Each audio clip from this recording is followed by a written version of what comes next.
Ту, ту-ди-ту-ду-ду-ду, ту-ди-ту-ду-ду-ду-ду-ду. Ты знаешь, как это бывает?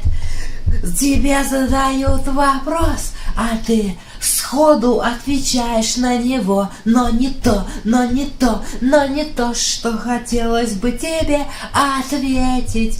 А все потому, что не знаешь ты, как работают некоторые вещи на свете, при выключенном свете, в камерах тюрьмы, куда попал внезапно ты. И я понимаю сейчас, та-та-та, лучше б я тогда сказал вилку в глаз, опа! Но я ответил по-другому. И следующая фраза моя вам знакома. То, что в тюрьме, остается в тюрьме. Это такой закон. Важно, как болит жопа. Оп! Та-та-та-та-та, та-та-та-та-та-та-та-та. Ну откуда мне было знать? Я ж первый раз пришел в тюрьму срок мотать. И парень мне говорит вилку в глаз или в жопу раз. И я-то думаю, ну и что? Бывают же на свете гомосексуалисты, которые это делают без всяких угроз.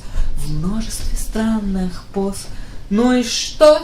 Конечно же, я сказал ему не про вилку. И то, что почувствовал я потом, было мне в новинку. Оп, лучше бы я тогда сказал про вилку. Следующая фраза моя тебе не в новинку. То, что в тюрьме, остается в тюрьме. Знаешь, я уже говорил тебе, как пердак мой трещал. Откуда ж мне было знать, что в камеры нельзя с собою вилки брать? И надо было на вопрос отвечать